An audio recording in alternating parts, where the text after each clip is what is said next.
Muchas gracias por acompañarnos. Buenos días. Estamos aquí con Marcelo, iniciando una segunda temporada de juntarnos a charlar sobre lo que nos gusta llamar el incómodo vínculo entre los marcos legales y la tecnología, digamos, algo que nos gusta a los dos y que nos parece muy rico para entender el mundo en el que vivimos. ¿Qué tal, Marcelo? ¿Cómo estás? Estás muteado para empezar. Sí. Sí, no, bien, Juan, bien contento de empezar esta segunda temporada de esta exploración sobre los caminos que vinculan la tecnología del derecho, que como fue el lema de nuestra primera temporada, no siempre son caminos cómodos. Si escuchan, aviso, si escuchan un llanto de bebés, que estoy cuidando a mi nieto. Muy bien. Cosas que pasan. Es la vida misma. En cualquier momento llega su madre para hacerse cargo. Nada, magia del Zoom que vincula la vida personal y la vida profesional. Buenísimo. Bueno, me viene muy bien acompañarse así. El tema que nos trae hoy es un tema que en verdad no resulta nada atractivo de tocar, que es el tema del impacto que está teniendo la guerra digamos, la guerra que protagoniza de alguna manera Rusia y Ucrania. No es algo un tema alegre y no es un tema que nos guste para comenzar este año, pero realmente quizás de las cosas que más van a impactar en la tecnología, en el derecho y en la relación entre los dos durante este año posiblemente sea esta guerra y sus consecuencias. Así que vamos a estar hablando un poquito del impacto de la guerra y de la guerra sobre la tecnología y los negocios, y cómo no vamos a hacer geopolítica, digamos, ni vamos a hacer ninguna forma de política por ese lado, más allá de reconocer lo terrible que son estos acontecimientos a nivel humano. Pero vamos a usarlo quizás para develar un poco la fragilidad que tiene el sistema donde estamos. La fragilidad que tiene el sistema donde estamos viviendo. Bueno, esto es como, digamos así, es como la vida misma. A ver, lo que veníamos reflexionando con Marcelo, ustedes saben que estas charlas las preparamos, es en qué medida hace años que venimos hablando de la volatilidad del contexto, de la volatilidad de la situación en la que vivimos, y cómo eso fue de alguna manera, lo presentamos hace un tiempo, después fue como, bueno, ya lo dijiste una vez, ya lo dijiste dos veces, ya lo dijiste tres veces, ya lo vi en 30 presentaciones, y de repente un acontecimiento como esta guerra ahora nos está trayendo una percepción directa del impacto, de lo volátil, de la incertidumbre, y también una visión de cómo muchas cosas que teníamos armadas o que tenemos armadas ahora son frágiles respecto a la situación. O sea, la fragilidad en la que está nuestro sistema, por un lado nuestro sistema de creencias, digamos, pero también nuestros sistemas logísticos y nuestros sistemas de negocios y nuestros sistemas informáticos, digamos. El punto que nos devela, y es el punto que queremos ver con Marcelo hoy, es qué nos enseña sobre la forma como nosotros hacemos tecnología y cómo normamos esa tecnología, cómo hacemos los acuerdos entre nosotros, cómo nos influencia esta situación de fragilidad que no es que nos lo genere la guerra, ese es uno de los puntos, no sé, si lo genera la guerra o lo devela la guerra. Sí, pido mil disculpas, ya volví, ya llegó la caballería. Sí, efectivamente, cuando encontramos este tema, digamos, como muy arriba de la mesa y muy instalado en la agenda, el enfoque termina siendo ese. O sea, muchas de las cuestiones que este conflicto que existe, este conflicto armado que existe hoy, en realidad no trae nada nuevo. Lo que hace en realidad es hacer más evidente los contextos de volatilidad, de incertidumbre y el impacto que tienen sobre los negocios. Y la modalidad actual del conflicto armado, cómo se está desarrollando el conflicto, más allá de sus actores, demuestra que cada vez más el mundo de la tecnología y los negocios basados en la tecnología están más expuestos a estos contextos. Yo creo que si nos olvidamos un poco por 2 minutos de quiénes son los actores de este conflicto, los que están involucrados más directamente y todos los que están alrededor, lo que vamos a encontrar es que siempre hubo un lado de impacto de cualquier conflicto armado o cualquier situación de alta inestabilidad sobre los negocios. Lo que pasa es que ahora cualquiera puede ser un blanco legítimo de una acción determinada por estar asociado, aunque uno no lo considere, a uno de los actores en conflicto. Si tenemos que hacer un pequeño recorrido histórico por ahí para explicar mejor a los que hoy nos acompañan qué es lo que está ocurriendo, antes para uno ser o estar alcanzado por un conflicto, tenía que estar alcanzado por el alcance del arma que se estaba utilizando. Tenía que estar a tiro de cañón, después tenía que estar a tiro de misil, si se quiere, en la época de la Guerra del Golfo, o mismo en la Segunda Guerra Mundial, cuando ya funcionaban las bombas B1 y B2. Y hoy en realidad cualquier medida puede impactar a cualquiera en cualquier momento, porque las armas no son solamente armas físicas, sino que también hay herramientas económicas y tecnológicas que nos exponen un montón. Entonces yo creo que este es el tema, con lo cual nos pareció que empezar el 2022, que empezaba con el pie izquierdo y que venía ya con todo el antecedente de la pandemia, nos pareció que era un punto de análisis importante, porque uno dice, momento, una guerra que está pasando en un lugar de Europa o en algún lugar de Asia, de África, ¿qué tiene que ver con mis negocios?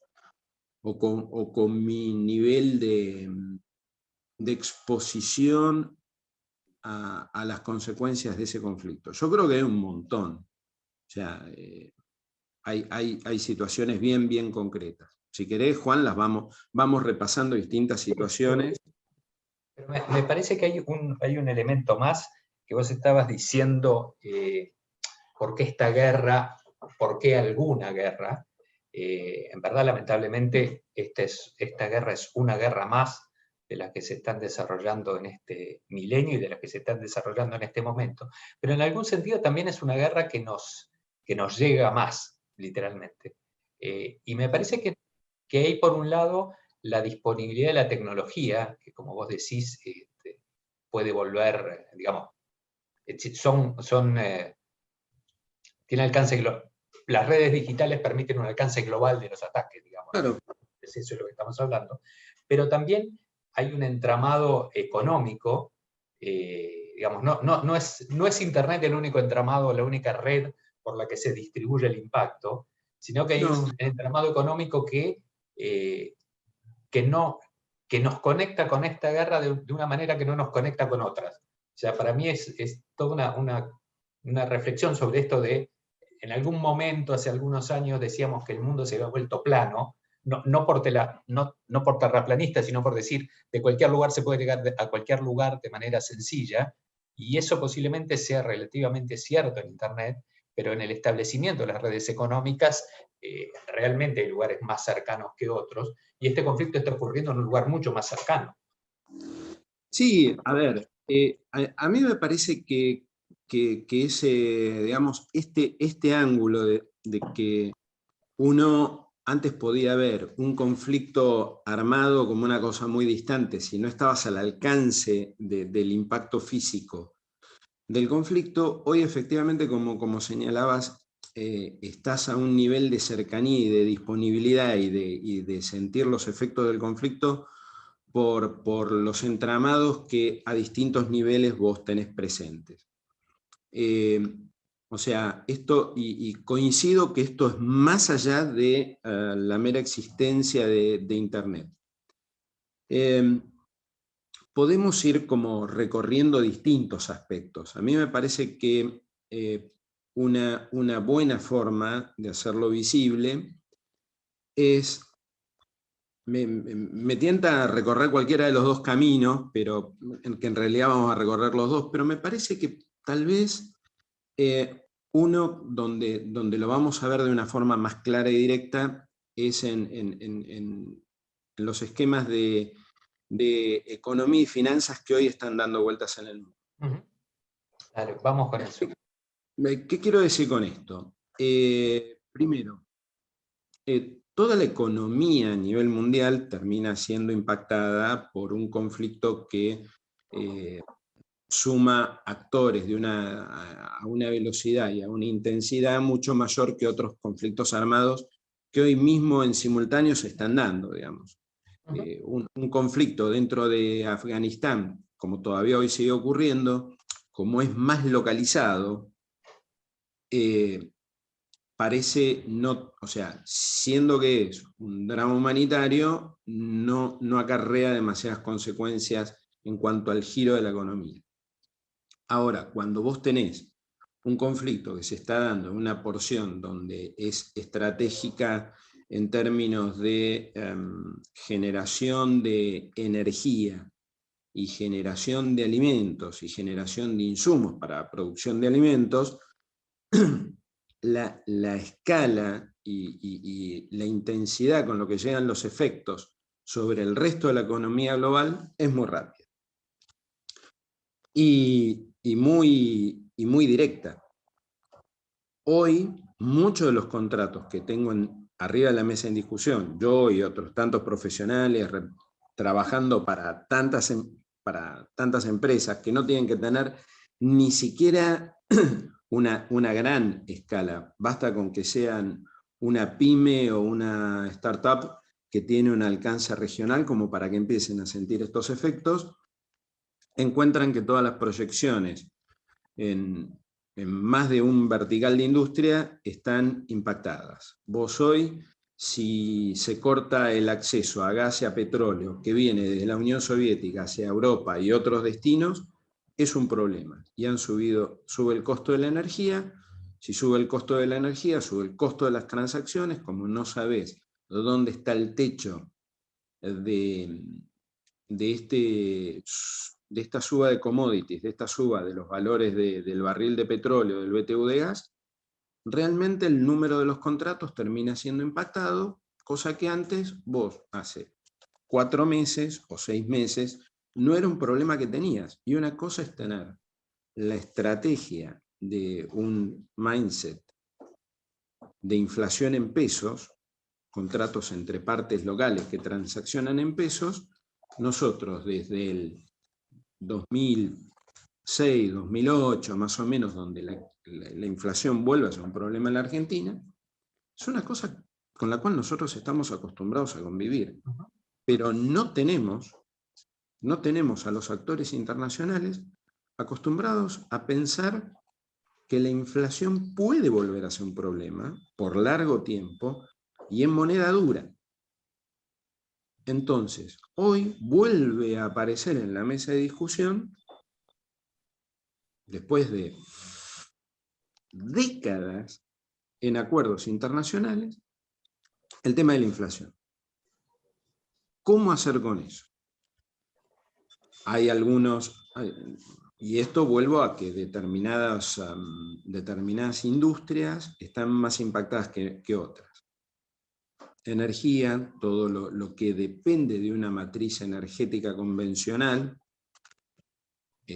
petróleo, gas, o electricidad generada a partir de fuel oil o de gas, es un tema. Lo otro que vuelve a aparecer y que tiene que ver con los niveles de cumplimiento de los contratos, si uno va a poder cumplir o no en tiempo y forma un contrato, y todo esto también, sobre una base complicada de la pandemia, pasamos a un contexto de guerra, es todo lo que está atado fuertemente a una cadena logística. Esto significa que tenemos problemas sobre cómo se trazan las rutas marinas para acceder a determinados bienes, hoy todo lo que es la zona del estrecho de los Dardanelos hacia el oriente está bloqueado, el Mediterráneo es una ruta complicada, rutas aéreas cortadas, interrumpidas, desviadas, y una escasez de contenedores e incremento de los fletes. O sea, todo esto pasa a ser la agenda de los contratos. Y uno cree que no es un problema, pero ciertamente lo es, porque de pronto cláusulas que uno pasaba más por alto porque tenía los valores ya más o menos establecidos, hoy pasan a ser un tema de revisión y de poner atención o de poner un ojo más atento a qué es lo que va a pasar con eso. Plazos de incumplimiento. Una cláusula de fuerza mayor, para los que estuvieron sentados en la mesa de negociación de un contrato, ¿qué era una cláusula de fuerza mayor? Copiamos y pegamos. Ya está. Y la palabra guerra como un acto de fuerza mayor pasaba simplemente porque ¿de qué forma me va a impactar a mí una guerra si yo vivo en Belgrano, Santiago del Estero, en Córdoba? ¿Cómo me va a llegar a mí un tema de la guerra? Y bueno, hoy está llegando. Hoy está llegando de alguna forma. Está llegando de alguna forma. Vos estás hablando de los impactos, impactos muy grandes que tienen que ver con energía, que tienen que ver con alimentos, que tienen que ver con cadenas logísticas. También hay impactos más directos en el mundo digital, digamos. Sí. ¿Cómo está pegando esto? Nada, se me ocurre todo lo que tiene que ver con seguridad, todo lo que tiene que ver con los temas de moda, digamos, con cripto, no sé, metaverso, no sé si llega a alcanzar, digamos, pero hay impacto también en esos lugares. Sí, O sí, bueno. o el mundo distribuido de las cripto es inmune a los conflictos. No, absolutamente no. De hecho, el mundo de la economía digital, por poner alguna etiqueta cómoda, está ciertamente muy expuesto. Y me parece que una forma de hacerlo visible, vos comentabas el tema de seguridad. A mí me parece que ese es casi el punto por donde yo empezaría. Y vuelvo un poco al contraste entre lo que era la lógica de la guerra cuando vos estabas a tiro de impacto físico, de recibir un bombazo, a estar a tiro de un impacto digital, si se me permite un poco el paralelo. Y voy a un ejemplo muy concreto que apareció en las noticias hace, digamos, pocos días, dentro de las noticias de la guerra entre Rusia y Ucrania. El colectivo Anonymous ya realizó 2 o 3 acciones contra Rusia. Anonymous no es un actor formal de este conflicto. O sea, no es ninguna organización intergubernamental, no es un país. ¿Qué es Anonymous? Anonymous es un colectivo, que yo lo llamo colectivo, porque en realidad no sabemos si es una persona o cientos de miles, pero coordinaron un ataque contra la televisión rusa. Exitoso, además. Y no fue la única acción que tomaron contra Rusia, pues simplemente Anonymous decidió tomar como propia la causa ucraniana. Entonces, extrapolando el tema de este conflicto en particular, ¿qué pasa si cualquier empresa que presta servicios o tiene algún vínculo económico, comercial, financiero con uno de los actores en conflicto, pasa a ser objeto de este grupo de partisanos que siguen un ideal y dicen, el bando A me parece que tiene una causa con la cual yo me siento cercano o simpatizo, entonces decido tomar acciones ya que siento que el contexto internacional no es lo suficientemente eficaz o presente en el conflicto para ser algo efectivo, lo voy a hacer yo. Entonces, un grupo de hackers deciden tomar acción e intervienen y toman tu empresa como un blanco legítimo porque vos tenés esos vínculos comerciales o financieros con la parte contra la cual van ellos. La televisión rusa, o cualquier cadena de televisión o de medio de comunicación, anteriormente en la guerra era objeto de un ataque físico para destruir las comunicaciones durante la guerra, que siempre fueron un elemento crítico. Le tira un bombazo a la cadena de televisión o a una antena de radio y ya está. Ahora vos sos objeto de un ataque lógico. Ahora, vamos a avanzar un poco más, porque ¿qué pasa si vos sos proveedor de un servicio crítico? O sea, ya no sos solamente una cadena de televisión, provees telecomunicaciones, sos un nodo de distribución de señal de telefonía celular, de señal satelital, proveedor de energía. Ya de hecho, previo a la guerra en Estados Unidos, habían sido proveedores de energía, habían sido objeto de ataques de hackers para... Claro. Entonces, de vuelta volvemos un poco a lo que era tu prólogo a la charla de hoy. La guerra no cambia el riesgo. O esta modalidad de guerra que estamos empezando a conocer no cambia el riesgo. Lo hace más visible, lo agrava. Sí. O sea, genera nuevas oportunidades y nuevas ocasiones para que vos seas eventualmente un blanco de un ataque por medios no convencionales. Con lo cual el tema de la ciberseguridad pasa a ser un tema de una sensibilidad para las empresas en términos de planeamiento e inversión que yo creo que nunca fue para descartar, pero ahora realmente es para llevarlo a un primer plano. Yo el otro día escuchaba a Martina Rúa, que dicho sea de paso, mañana va a estar aquí en Práctica, creo que mañana va a estar aquí en Práctica, hablando sobre las situaciones, los ataques, los ciberataques, situación en la que yo creo que soy un poco más paranoico que vos, lo cual es raro en este contexto, porque me parece que hay muchos más actores que pueden estar interesados en aumentar de alguna manera aumentar el caos, sobre todo en el mundo de la energía, digamos, en un mercado que ya se ve tan atacado, digamos, aumentar el caos puede resultar o tener ataques específicos puede resultar beneficioso en algunas estrategias de maleantes, digamos, criminales. Y Martina Rúa lo que comentaba es que ellos tienen información sobre aumentos de ataques, de ciberataques, pero que no mide, ese es el término, que no mide en la prensa, que no nos gusta leerlo, esencialmente. O sea, dice, si yo hago una nota sobre ciberataques y cuento qué es lo que está pasando, no nos interesa.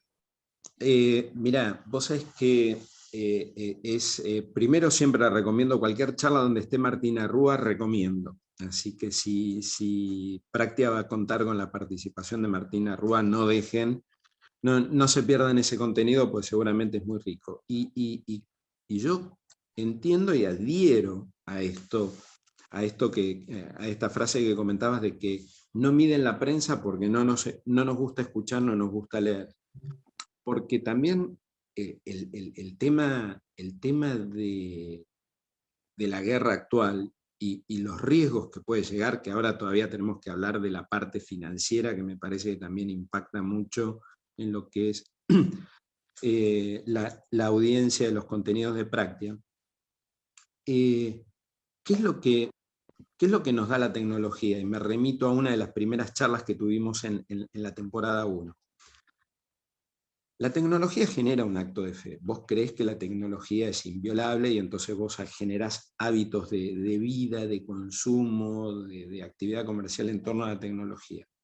es como comentábamos en una de las primeras charlas, digamos, una tecnología era una muralla. Vos te sentías amparado por la muralla hasta que un día vino alguien que dijo, hola, descubrí la pólvora y el cañón. Y las murallas dejaron de tener efectividad como tales. Entonces, lo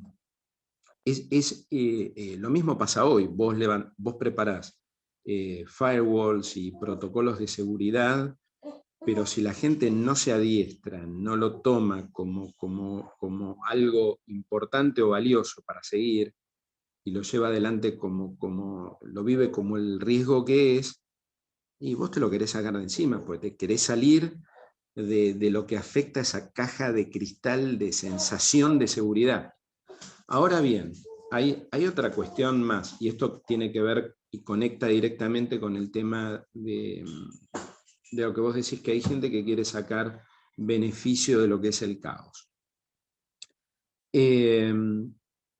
Pensemos en lo siguiente, siempre existieron los mercenarios, o sea, como estrategia de generar poder de fuego sin mayor, ¿cómo te podría decir? No sin mayor inconveniente, sino como una forma práctica de obtener poder de fuego frente al enemigo. Bueno, hoy los mercenarios, ¿cómo se los conoce en el mercado? Son ataques de marca blanca, o sea, son ataques indeterminados, producidos por elementos que no están asociados o identificados como parte del conflicto, no tienen una banderita, un parche con una bandera, una insignia militar que los identifique, pero los ataques existen. ¿Y qué buscan esos ataques de marca blanca? Buscan generar algún tipo de presión o de reacción para que alguien diga, bueno, estamos bajo fuego o el conflicto escaló de determinada forma o tal actor actual o potencial del conflicto movió en alguna dirección. Entonces, qué mejor que en el contexto de una guerra generar un ataque, atribuírselo a alguno de los bandos y por qué no sacar un beneficio en el medio. Un rescate a pagar en criptomonedas o en lo que fuera. Y de pronto capturar bases de datos valiosas o interferir con la prestación de servicios críticos. Entonces, realmente cuando nosotros reflexionábamos sobre la posibilidad de plantear este tema, este disparador de la guerra, qué es lo que nos está mostrando sobre la fragilidad del mundo hoy, ves que a medida que vas poniendo la lupa sobre distintos ángulos, vas encontrando nuevas situaciones de riesgo o situaciones de riesgo agravadas. Y siguiendo un poco con la lógica digital, el otro día pensaba,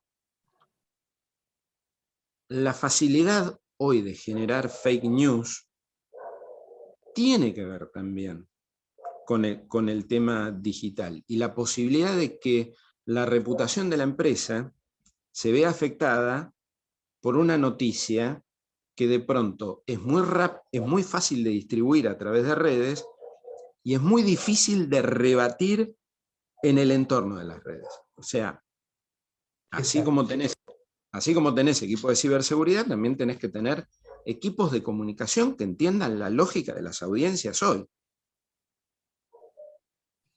Sí. Y no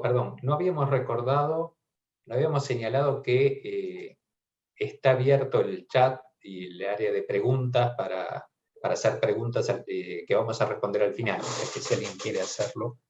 Pero vos decías, volviendo al argumento tuyo de la sensación que genera la tecnología de espacios protegidos, ¿qué pasa con las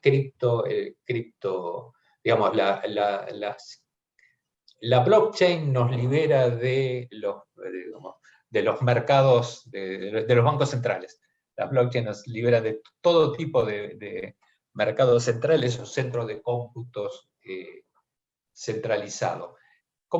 ¿Qué nos ilumina la guerra ahora respecto a eso? ¿Nos da un espacio seguro? ¿Qué pasa ahí?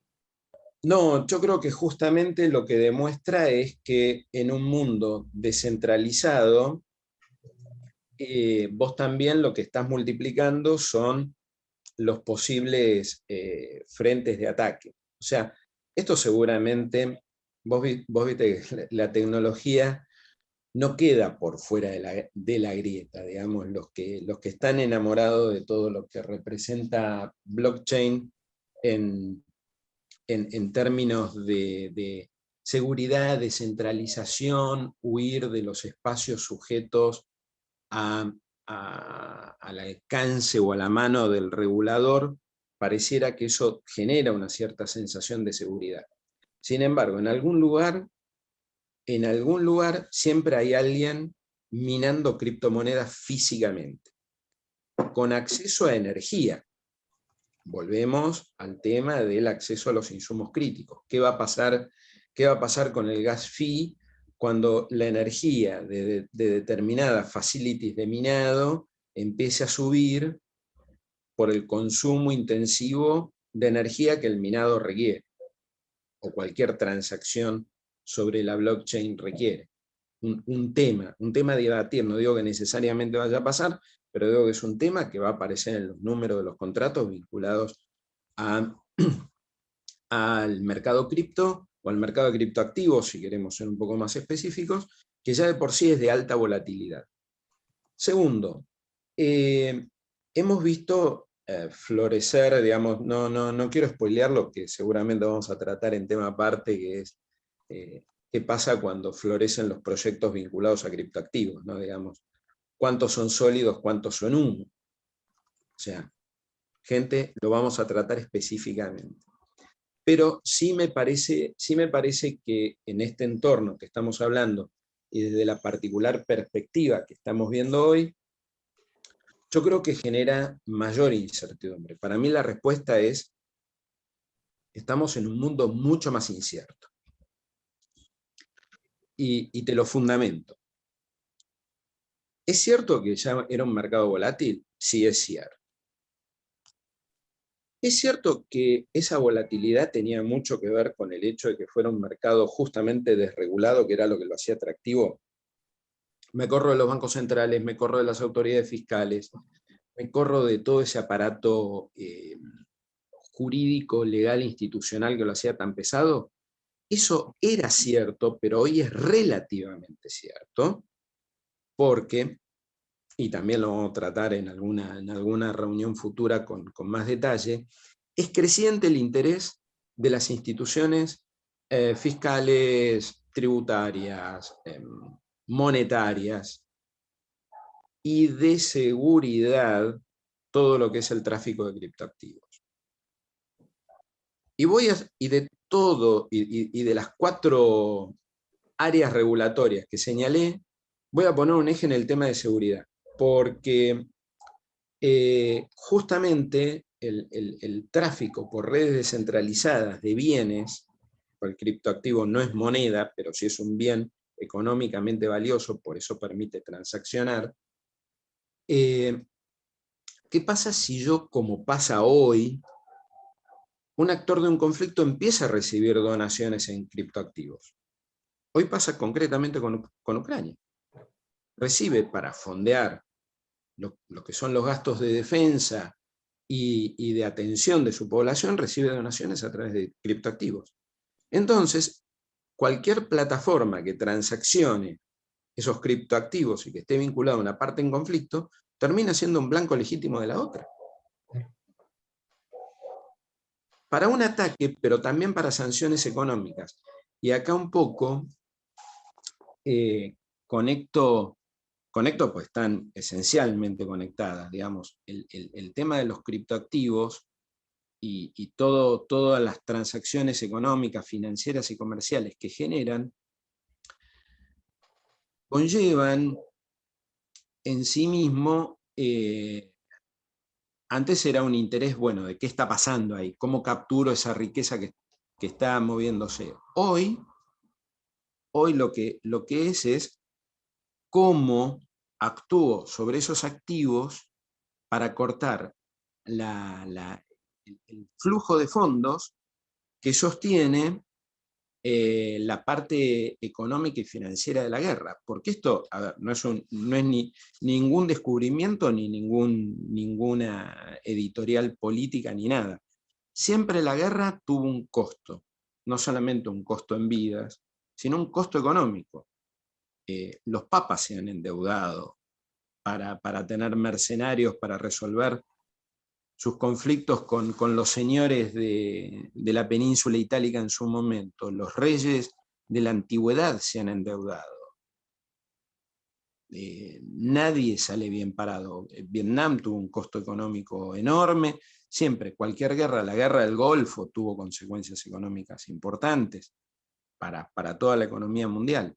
Y esto también está pasando hoy. Ustedes pueden ver que las proyecciones de los distintos organismos económicos internacionales dicen la guerra va a tener impacto sobre el precio de commodities, va a tener impacto sobre el flujo de la economía, etcétera, etcétera. Pero además, digamos, saliendo de lo macro y yendo a lo micro, estamos viendo que países vinculados al conflicto, particularmente países afiliados a la OTAN, están actuando sobre activos financieros y bienes inmuebles y bienes muebles de todo lo que en los medios llaman la oligarquía rusa, que es una clase dirigente empresarial que nació post caída de la Unión Soviética.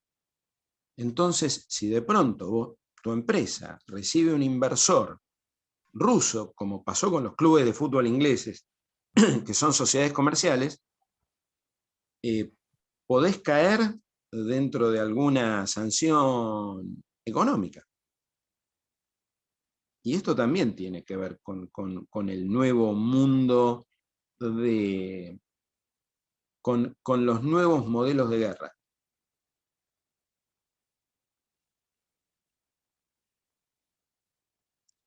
No te escucho, estás muteado, Juan. Sí. Ahora estás vos oscuro. Estamos hablando de distintos actores, digamos. Hablamos de Rusia, hablamos de Ucrania, estabas mencionando la OTAN, y hay un gran actor del que hemos hablado poco acá. Es un inmenso actor tecnológico y un inmenso actor económico, que es China. Lo que puede hacer China ahora, o lo que está haciendo China ahora, impacta sobre nuestro mundo digital, digamos, o sobre los negocios que podemos hacer en lo digital ahora. Sí, China es en sí mismo un tema de fuente de enorme preocupación. Porque, a ver, China hoy está teniendo un rol en la política y en la economía internacional muy potente. Ustedes pueden ver cómo fue el devenir de la economía desde la pandemia para acá, en el sentido que China, siendo la zona cero de la pandemia, fue la primera impactada por la pandemia, eso puso un freno importante a la economía. Ahora, China también está jugando hoy en este conflicto. Y está jugando de una manera muy sutil, y ellos mismos también están viendo cuál es el borde por el cual tienen que caminar. Porque por un lado ustedes van a, digamos, seguir las declaraciones del gobierno chino y los actores principales de la estructura política china. Uno puede ver que hay un discurso donde se pone a Rusia en un rol de aliado, pero China no deja de jugar en el concierto internacional del capitalismo. Y hay muchos datos que muestran este juego donde están tensionando entre intereses geopolíticos e intereses económicos. China recibió una cantidad de inversión extranjera de potencias occidentales, porque cuando los chinos empezaron a producir, producían con la misma estándar de calidad que en Occidente a precios mucho más convenientes. ¿Dónde impacta esto en el negocio tecnológico? Cuando luego de la pandemia se afecta toda la cadena de producción de microprocesadores que estaba básicamente alocada en China. Y esto, ¿hasta qué punto esto impacta en nuestras vidas? Y hasta el punto que hoy es difícil obtener un 0 kilómetro porque la computadora a bordo que maneja el auto tiene un microprocesador que seguramente está producido en China. Entonces, todas las tecnológicas vinculadas a hardware hoy tienen que pensar en producir en otros lados. ¿Es muy difícil armar una planta? No, pero sí es difícil, o sea, no es difícil, pero hay que armarla, hay que buscar el lugar, hay que armar la estructura jurídica para instalar la planta, conseguir las habilitaciones, armar toda la cadena logística que lleva todos los insumos, capacitar a la gente. Si hoy quiero llevar algo de China a Nigeria, de China a Bolivia, de China a donde sea, lo tengo que hacer. Y mientras tanto, ¿qué? Y mientras tanto hay escasez. El tema de la energía sigue siendo un tema.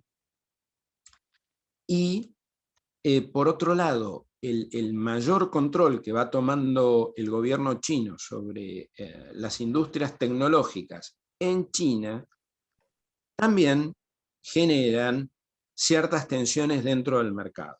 Vos antes transaccionabas con cualquier empresa libremente y hoy te das cuenta que esto no es tan sencillo porque hay mayores controles, porque el flujo de capitales está mucho más observado y porque también hay una mirada sobre cómo se estructuran estos conglomerados económicos tecnológicos en China, sobre todo después de la caída de Evergreen, que era una constructora, pero también tenía intereses en tecnología. Entonces, vos tenés un actor central de la economía, con un rol muy importante en lo que es en la industria de productos y servicios tecnológicos, que ahora está, si bien no cambia fundamentalmente su zona de juego, juega distinto.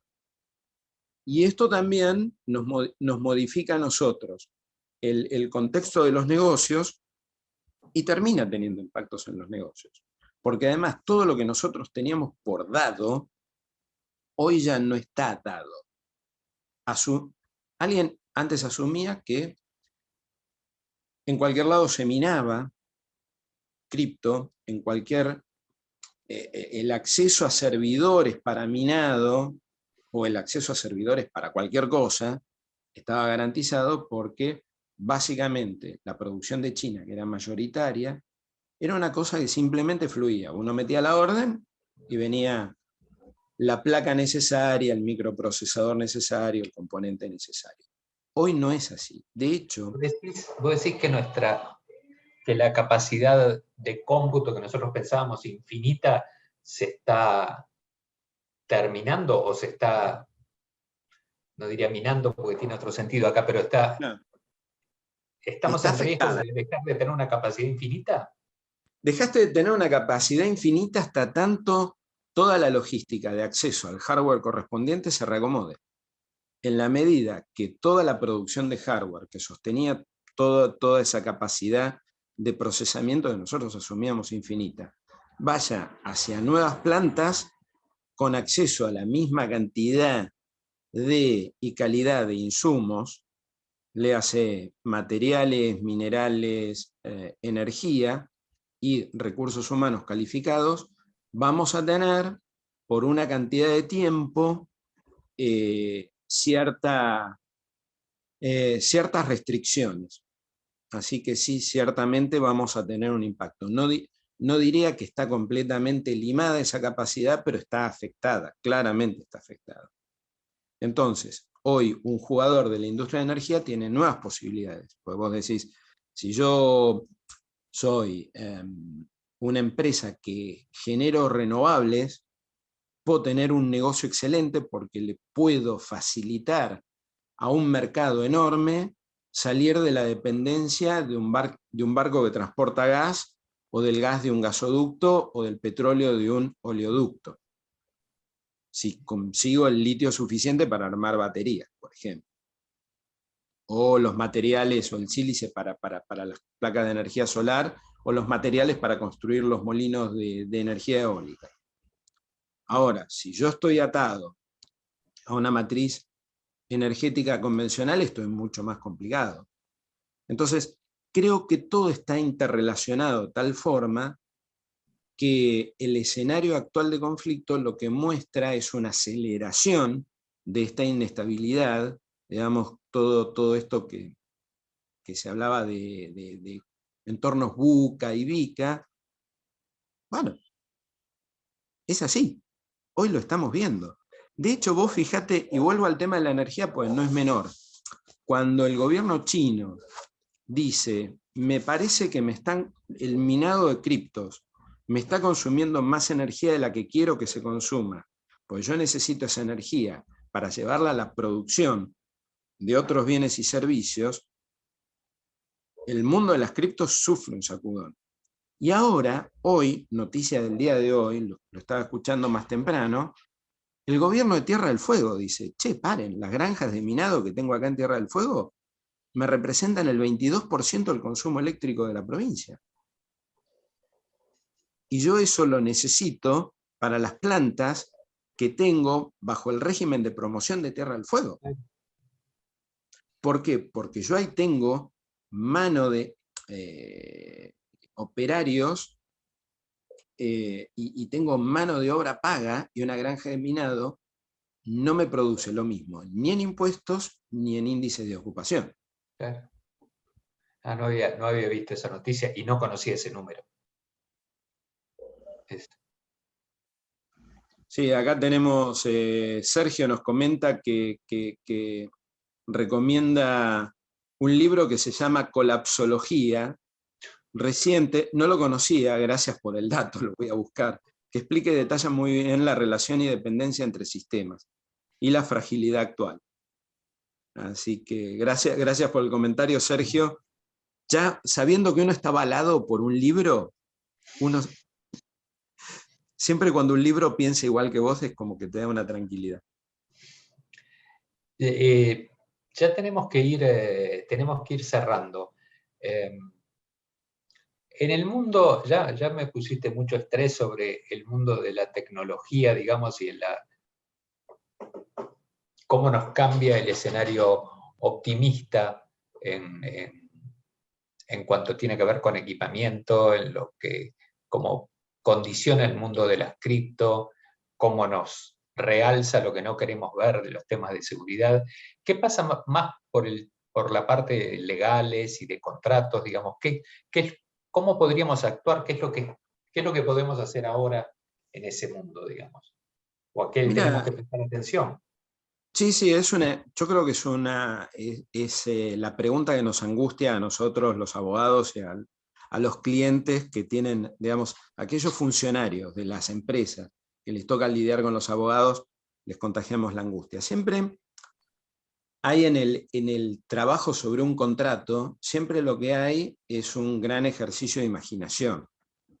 Uno imagina que va a poder cumplir con determinadas prestaciones, que la otra parte va a poder cumplir con otras tantas, y que eso va a ocurrir a lo largo de un periodo de tiempo determinado, de una forma medianamente inalterada. Esto creo que ya lo habíamos comentado en alguna charla anterior, pero vale la pena refrescar. ¿Qué es lo que pasa?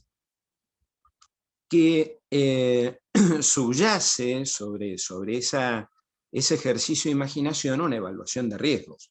O sea, yo contrato con Juan y le alquilo mi departamento porque yo me imagino que Juan va a tener un flujo de ingresos estables porque es una persona importante dentro de la estructura de práctica, tiene un buen ingreso, nada hace suponer de que ese vínculo laboral se va a terminar. Lo veo a Juan un hombre sano, joven, bien cuidado, no se me va a morir en el medio del contrato. O sea, hay una evaluación de riesgos. ¿Y Juan qué hace? Dice, bueno, yo ya vi la escritura de Marcelo es el propietario del departamento, el departamento parece sólido, no está en una zona sísmica, tiene buena calidad, nada hace suponer de que este edificio se va a derrumbar, nada hace suponer de que Marcelo se va a enloquecer y va a vender el departamento conmigo adentro. Hay una evaluación de riesgos. que sostiene toda la proyección que uno hace hacia adelante de lo que va a ser ese vínculo a lo largo del tiempo.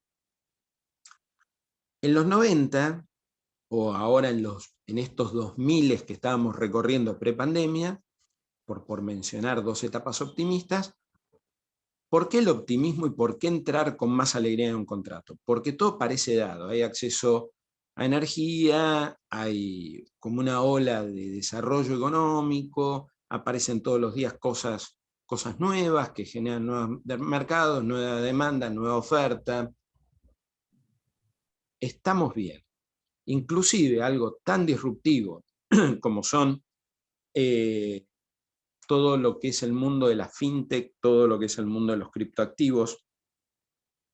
Dicen, bueno, inclusive aparecen nuevos códigos de valor, nuevas representaciones de valor para transaccionar. Tengo más herramientas todavía. Y de golpe viene el cisne negro. Alguien algún día se come un murciélago y tenemos pandemia.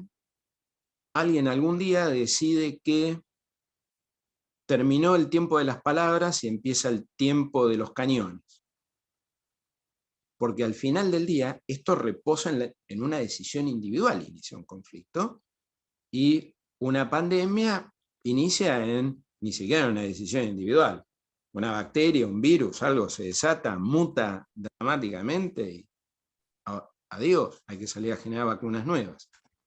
Entonces, el mundo de lo incierto lo que hace es que todas las partes que trabajan en el diseño de un negocio, que después lo bajan a un contrato, tengan que ser todavía más informadas y más imaginativas sobre los riesgos y cómo impactan en el negocio y cuáles son las formas en las que las partes acuerdan reaccionar frente a esos imprevistos. Hoy, ninguna cláusula es una cláusula estándar que se la puede pasar por alto rápidamente. Y a eso agrego una capa de complejidad mayor que también es pre-pandemia, preguerra, pero que en todo caso la pandemia y la guerra hacen más evidencian con mayor dramatismo la complejidad que esto supone. ¿A qué complejidad me refiero? A que hoy todo negocio tiende a ser regional. Ninguna aplicación, ninguna página web, ningún servicio de streaming de contenidos, nada está pensado solamente para empezar y morir dentro de un mismo barrio, dentro de una misma ciudad, dentro de una misma provincia, dentro de un mismo país. Salvo que alguien esté atado necesariamente a algo físico, como puede ser, no sé, una cadena de retail físico, por definición, un supermercado, un kiosco, o que uno preste, no sé, servicios de tintorería. O sea, no hay chance de que alguien en Montevideo me mande a mí a limpiar un suéter. Pero después, la mayoría del resto de los negocios tienden a ser globales. Esto significa que hay varios dispositivos legales y regulatorios nacionales con vocación de intervenir en ese negocio. Entonces, como vos estás proyectándote a una escala global, todo lo que pasa a escala global te puede impactar. Volvemos a retomar el eje de la charla de hoy, con lo cual todos los riesgos y las imprevisibilidades y las complejidades globales tienden a impactar el desarrollo de tu negocio. Entonces, ya no te sirve solamente entender de tu negocio, sino que tenés que entender el contexto de tu negocio. Si yo voy a trabajar a nivel LATAM, quien gane las elecciones en Chile, en Colombia, en Perú, en Argentina, y si yo soy un actor más decidido, que he decidido que en vez de mandar ayuda humanitaria, tomo un rol hiperactivo en un conflicto armado, o estoy muy impactado en una situación de pandemia, bueno, son datos que yo tengo que tener visibilidad, sobre esos datos, y tengo que hacer un ejercicio de imaginación. ¿Esto cómo me va a impactar? ¿Qué va a pasar con mi negocio acá si esto se desata, y esto que dicen, pero este pibe, ¿cómo la quiere complejizar? Por Dios, parece que nos quisiera vender hora de abogado. Gente, obviamente que uno quiere vender hora de abogado, obvio, pero realmente lo que les estoy transmitiendo son cómo se agarran pelos la gente común y corriente que hace negocios y dice, uy, esto ahora para mí es un problema. Y lo voy a resumir en una anécdota chica. Un potencial cliente, donde yo iba a agarrar una pequeña parte del asesoramiento, le digo, ¿cuáles son las sociedades que van a intervenir en este negocio? Que era, obviamente, pensado a escala global. Me dicen, bueno, nosotros vamos a operar así, así, así, así, y hay una sociedad que se va a constituir en Estonia que va a tomar parte del negocio de esta y otra forma. Le digo, ¿por qué Estonia?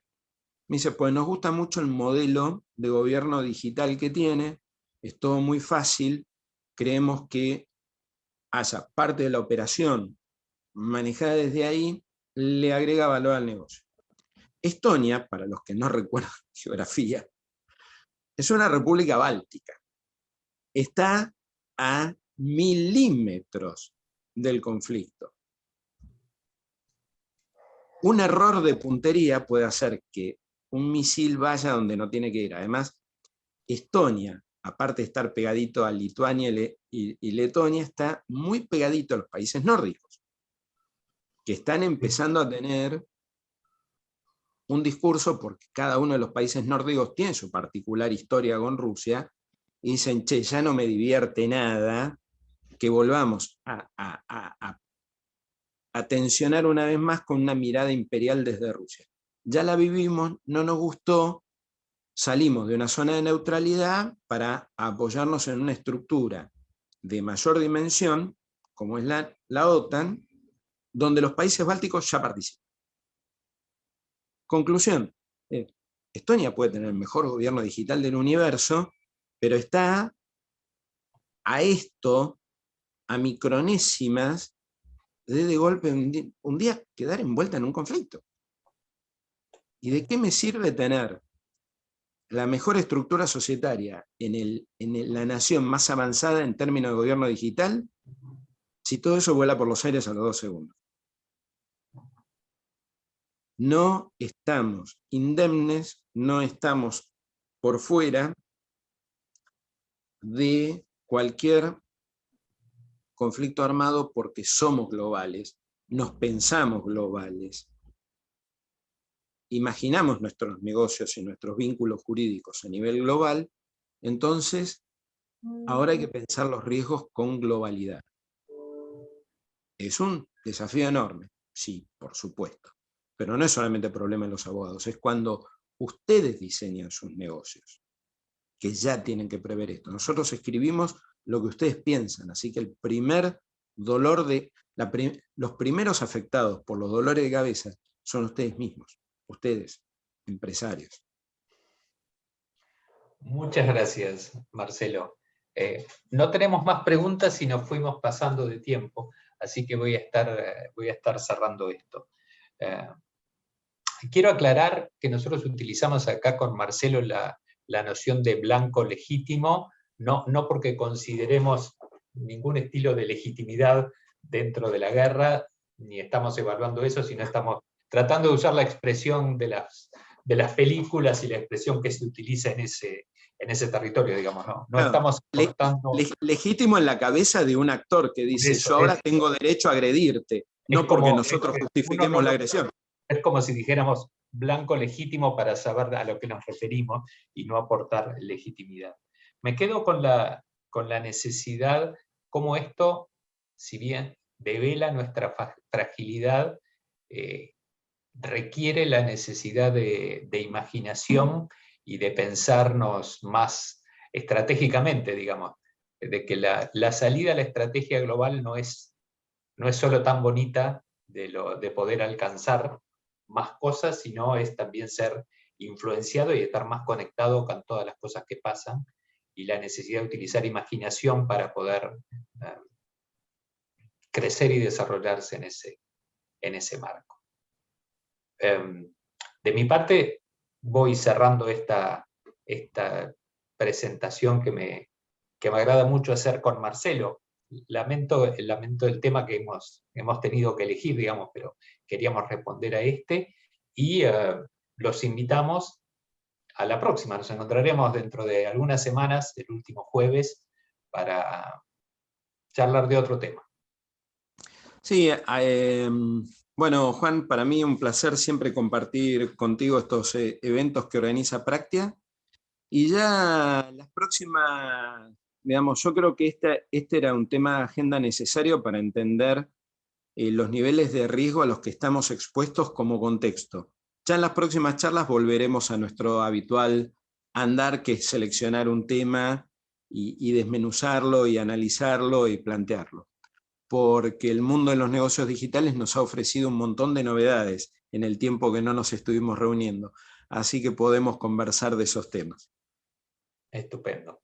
Gente, para todos, muchísimas gracias. Gracias.